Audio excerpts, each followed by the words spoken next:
ब्रह्मांड के पटल पर एक बहुत महत्वपूर्ण नक्षत्र परिवर्तन होने जा रहा है दोस्तों।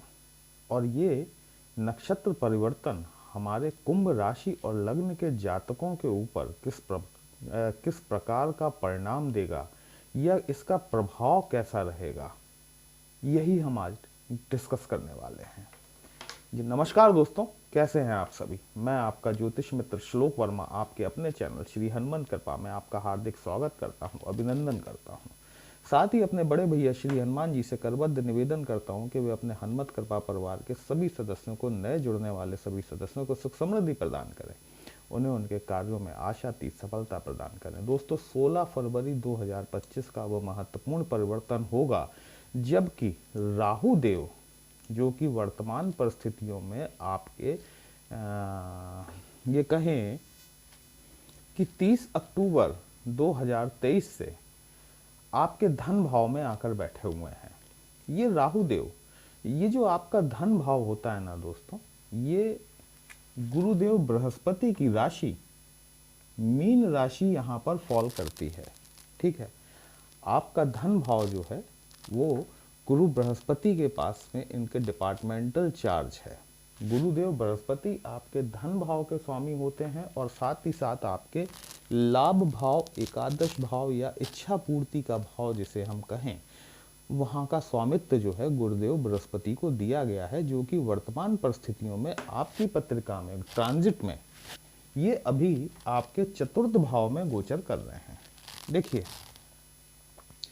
चीज़ों को थोड़ा सा समझने का प्रयास कीजिएगा। मैं भी प्रयास करता हूँ आपको समझाने का।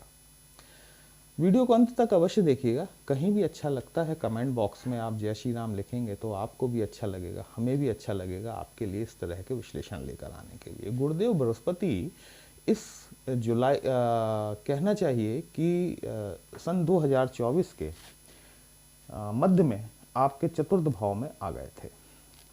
चतुर्थ भाव में आने के बाद में जुपिटर, चूंकि आपका जो चतुर्थ भाव है यहाँ पर दैत्य गुरु शुक्र की टॉरस राशि फॉल करती है। जुपिटर, देखिए, एक गुरु जो है वो भोग विलास ऐश्वर्य के कारक हैं और दूसरा जो प्लैनेट है वो एक डिवाइन प्लैनेट है। स्पिरिचुअलिटी, आध्यात्मिकता, ज्ञान, ये सब आप गुरु से चाह सकते हैं। तो आपके चतुर्थ भाव में बैठकर गुरु अपने आप को उतना कंफर्टेबल फील नहीं कर पा रहे थे।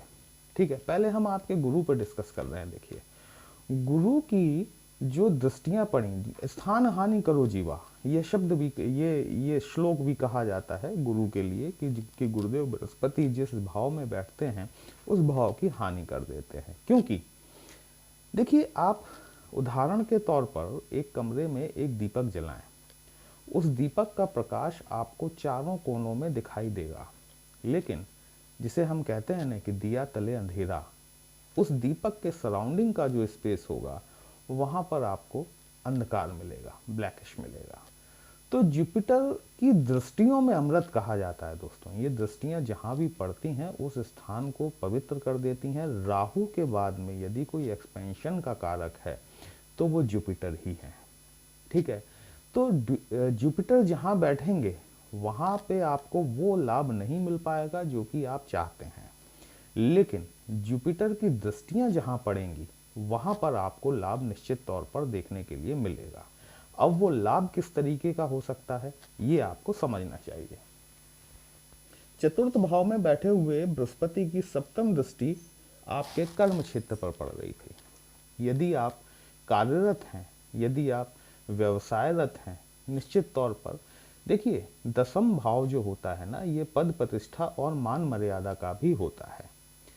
निसंदेह गुरु ने चतुर्थ भाव में बैठकर आपको घर संबंधी कुछ परेशानियां दी हों, आपके हाउस रिलेटेड आपको कुछ प्रॉब्लम्स देखने के लिए मिली हों, लेकिन कार्य क्षेत्र में आपको पदोन्नति देखने के लिए मिली होगी, आपको लाभ मिला होगा। जुपिटर की, मैं यहाँ पर देखिए आपकी 7.5 की बात नहीं कर रहा हूँ, मैं आपसे अन्य किसी प्लेनेट की बात नहीं कर रहा हूँ, मैं यहाँ पर सिर्फ आपके गुरु और राहु के संदर्भ में चर्चा करने के लिए आज आपके सामने उपस्थित हुआ हूँ।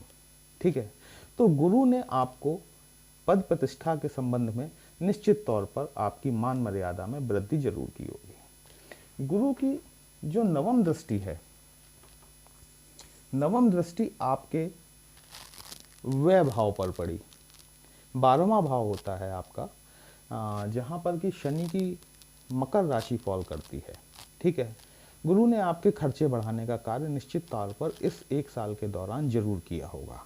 अनावश्यक रूप से व्यय, यदि गुरु की स्थितियां आपकी पत्रिका में शुभ नहीं है तो अनावश्यक रूप से आपके हॉस्पिटलाइजेशन पर व्यय कराया होगा, या फिर अगर गुरु की स्थिति अच्छी है तो आपने कोई आध्यात्मिक यात्रा जरूर की होगी। यदि आप विदेशों से किसी प्रकार का व्यवसाय करते हैं, निसंदेह तौर पर गुरु ने आपको लाभ दिलाने का कार्य जरूर किया होगा। गुरु की पंचम दृष्टि जो है, ये पंचम दृष्टि आपके अष्टम भाव पर पड़ती है। अष्टम भाव को मृत्यु का भाव भी कहा जाता है दोस्तों, इनहेरिटेंस का भाव भी होता है, ठीक है। वसीयत के द्वारा किसी प्रकार का कोई धनागमन हो सकता है। अब वसीयत कब होती है, देखिए वसीयत तब होती है जब कोई हमारा परिवार का, हमारे कुटुंब का कोई व्यक्ति हमें छोड़कर चला जाता है। कोई ना कोई डेंट फैमिली में आपको इस दौरान, गोचर के दौरान जुपिटर के देखने के लिए निश्चित तौर पर मिला होगा, क्योंकि जुपिटर जो है वो चतुर्थ भाव में बैठे हुए हैं, परिवार के, कुटुंब के भाव में आकर बैठे हुए हैं। और देखिए दूसरा भाव जो होता है ये परिवार का होता है, और चतुर्थ भाव जो होता है ये कुटुंब का होता है। कुटुंब में बैठकर इनकी दृष्टि कहाँ पड़ी, अष्टम भाव पे, मृत्यु के भाव पे। यदि जुपिटर आपकी पत्रिका में अच्छी स्थिति में है तो भी, और नहीं भी है तो भी, यहाँ पर जुपिटर ने आपके लिए इस प्रकार का कार्य करने का प्रयास निश्चित तौर पर किया होगा। अब 16 फरवरी को ऐसा क्या महत्वपूर्ण होने वाला है दोस्तों, जो राहु महाराज अभी तक आपकी पत्रिका में गोचर में आपके सेकंड हाउस में बैठे हुए थे, धन भाव में, वो 16 फरवरी 2025 को अपना नक्षत्र परिवर्तन करने जा रहे हैं। और ये नक्षत्र परिवर्तन करके गुरु के नक्षत्र पूर्वा भाद्रपदा नक्षत्र में गोचर करेंगे।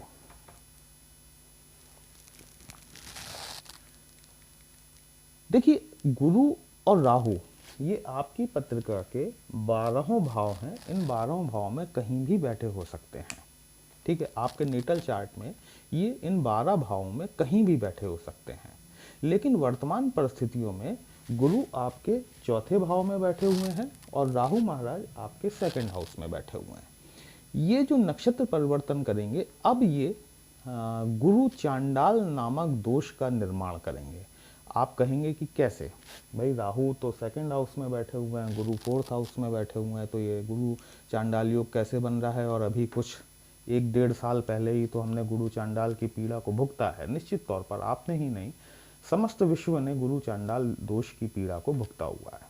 लेकिन अब राहु गुरु के नक्षत्र में जा रहे हैं, नक्षत्र बेसिस पर ये गुरु चांडाल योग का निर्माण होगा, ठीक है। यहाँ पर परिस्थितियाँ थोड़ी सी घूमेंगी। कैसे घूमेंगी कि यदि गुरु, देखिए राहु ऐसा प्लैनेट है जो भ्रम का कारक है, इल्यूजन है, छलावा है राहु, है ना। और ये जा रहा है गुरु के नक्षत्र में। राहु जिस किसी भी नक्षत्र में, जिस किसी भी भाव में, जिस किसी राशि में बैठता है, उसके स्वामी के अनुसार कार्य करना शुरू कर देता है।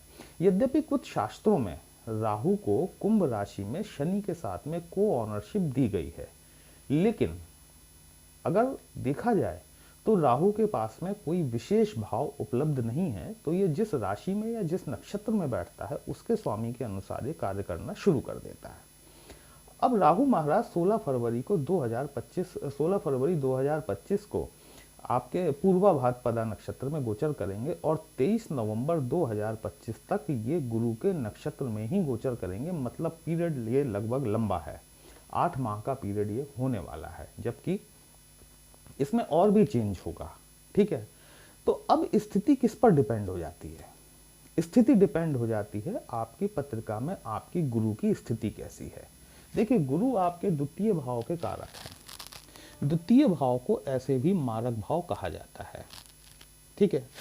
और द्वितीय भाव में गुरु आपकी पत्रिका में, देखिए भाव आधारित तो गुरु कहीं भी बैठे हो सकते हैं, जैसा मैंने कहा कि इन 12 भावों में कहीं भी हो सकते हैं, लेकिन गुरु आपकी पत्रिका में नक्षत्रों में किन आधार पर बैठे हुए हैं, यदि वो गुरु आपकी नक्षत्रों में, पत्रिका में आपकी नक्षत्रों में उनकी कंडीशन यदि फेवरेबल है, गुरु आपके लिए बहुत बढ़िया कंडीशन में बैठे हुए हैं, तो निसंदेह तौर पर अब राहु महाराज जो कार्य करेंगे वो आपके लिए गुरु की तरीके से करेंगे।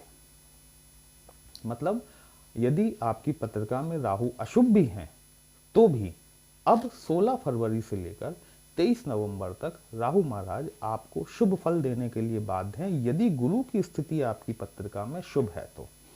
और यदि मान लीजिए कि राहु की स्थिति आपकी पत्रिका में शुभ है लेकिन गुरु की स्थिति अशुभ है, तो क्या होगा? कहानी यहां बिल्कुल बदल जाएगी। कहानी यहां ऐसे बदल जाएगी कि फिर राहु को गुरु के अनुसार ही कार्य करना है। देखिए, और गुरु की स्थिति जैसी होगी वैसा आपको राहु का व्यवहार देखने, राहु अपना कारकत्व जो है वो तो देंगे ही देंगे, वो अच्छे हैं या बुरे हैं, वो अच्छे फल या बुरे फल वो तो उन्हें देना ही देना है, लेकिन उनका जो प्रथम जो प्रयास होगा वो आपको गुरु के फल देने के लिए होगा। तो 14 फरवरी तक तो गुरु आपके 4th हाउस में गोचर कर रहे हैं। 14 फरवरी को क्या होगा कि ये गुरु यहां से निकलेंगे और आपके पंचम भाव में ट्रांजिट कर जाएंगे। ठीक है, इसके जस्ट 4 दिन बाद 18 फरवरी को राहु और केतु का भी ट्रांजिट होना है। ये वर्ष बहुत महत्वपूर्ण है आपके लिए ट्रांजिट के हिसाब से, हम सभी के लिए बहुत महत्वपूर्ण है, क्योंकि इसमें चारों बड़े प्लैनेट्स का ट्रांजिट होना है, जिसमें गुरु, राहु, केतु और शनि तीनों शामिल हैं। राहु देव जो अभी 2nd हाउस में गोचर कर रहे हैं, ये आपके 1st हाउस में आ जाएंगे। शनि की राशि है, राहु की अपनी को ऑनरशिप, जैसा मैंने अभी आपको बताया कि को ऑनरशिप दी गई है। तो अभी 14 मई तक गुरु और राहु का दृष्टि संबंध नहीं है, गुरु और राहु का दृष्टि संबंध नहीं है, ये नक्षत्र में जरूर गोचर कर रहे हैं, लेकिन 18 मई को जैसे ही राहु आपके 1st हाउस में आएंगे, 14 मई को गुरु आपके पंचम भाव में चले जाएंगे, इनके दरमियान एक दृष्टि संबंध भी बन जाएगा। यहां से गुरु चांडाल योग बहुत मजबूत होगा, बहुत पावरफुल होगा। ठीक है, तो यहां से आपको 18 मई के बाद से आपको विशेष ध्यान देने की आवश्यकता है कि आपकी पत्रिका में गुरु की स्थिति कैसी है, क्योंकि आपको जो भी अब रिजल्ट्स मिलने वाले हैं 16 फरवरी से लेकर 23 नवंबर 2025 तक, वो गुरु की स्थिति के अनुसार राहुदेव आपको देंगे। अब जब गुरु महाराज यहां आ जाएंगे और मान लीजिए कि बहुत अच्छी पोजीशन में है आपकी पत्रिका में, गुरु की 5वीं दृष्टि आपके भाग्य भाव पर पड़ेगी, आपको भाग्य का सपोर्ट मिलना शुरू हो जाएगा। 9वां भाव जो है आपके पिता का भी होता है, धर्म का भी भाव होता है, आपकी धार्मिक यात्राएं हो सकती हैं। 9वां भाव से ही विदेश यात्रा, लंबी दूरी की यात्राओं को जोड़कर देखा जाता है, तो आपकी लंबी दूरी की यात्राएं संभव करा सकते हैं गुरुदेव। गुरुदेव की 7वीं दृष्टि आपके 11th हाउस पर पड़ेगी। 11th हाउस आपका लाभ का भाव है, एकादश भाव, इच्छा पूर्ति का भाव है, विभिन्न प्रकार की आपकी जायज इच्छाएं, नैतिक इच्छाएं, क्योंकि गुरु से आप भोग विलास ऐश्वर्य की उम्मीद नहीं कर सकते। ठीक है, जो भी इच्छाएं आपकी जायज हैं सामाजिक तौर पर, वो इच्छाओं की पूर्ति करने का कार्य गुरुदेव बृहस्पति जरूर करेंगे। अब आप ये दृष्टि संबंध ऐसे जोड़ने चाहे 1 2 3 4 5, या फिर आप गुरु की 9वीं दृष्टि जो आपके 1st हाउस पर पड़ेगी। गुरु की दृष्टि 1st हाउस पर पड़ेगी, और यदि गुरु की स्थिति आपकी पत्रिका में बहुत अच्छी है, आपके अंदर एक आपको अनायास इस तरीके का चेंज देखने के लिए मिलेगा। देखिए, 1st हाउस जो होता है ना, वो आपका इम्यूनिटी सिस्टम होता है। थोड़ा सा पेट से रिलेटेड प्रॉब्लम आपको जरूर देंगे गुरुदेव बृहस्पति, आपको डाइजेशन रिलेटेड प्रॉब्लम आ सकती है, लेकिन आपकी वाणी में, आपके व्यक्तित्व में एक बहुत चौतरफा विकास आपको देखने के लिए मिलेगा। लोग आपकी तरफ आकर्षित होंगे, आपके कार्य व्यवसाय में एक विशेष प्रकार की आपकी ऑरा के द्वारा लोग आपको पसंद करेंगे। आप जिस क्षेत्र में आप काम करते हैं, लोग वहाँ पर आपको ये देखेंगे कि हाँ, ये व्यक्ति या ये महिला ये कार्य बहुत अच्छे तरीके से संपन्न कर सकती है। ठीक है, तो ये चीज़ें आपको 14 मई के बाद में देखने के लिए मिलना शुरू होंगी, यदि गुरु की परिस्थिति अच्छी है तो। और यदि परिस्थिति अच्छी नहीं है तो जैसा मैंने कहा कि राहु जब 1st हाउस में आएंगे तो राहु की दृष्टि भी आपके 5th हाउस पर पड़ेगी, आपके 7th हाउस पर पड़ेगी और आपके भाग्य भाव पर पड़ेगी। इन सभी क्षेत्रों में आपको राहु से संबंधित पीड़ाएं देखने के लिए मिल सकती हैं। आपको आपकी संतान की तरफ से कष्ट देखने के लिए मिल सकता है, आपको अपने जीवन साथी, व्यवसाय और भागीदारी की तरफ से कष्ट देखने के लिए मिल सकता है। भाग्य का सपोर्ट आपको कम मिलेगा यदि गुरु की स्थिति अच्छी नहीं हुई तो। अब मान लीजिए कि गुरु की स्थिति अच्छी नहीं है और ये ट्रांजिट तो होना ही होना है, इसको तो कोई नहीं रोक सकता, तो अब क्या करना चाहिए?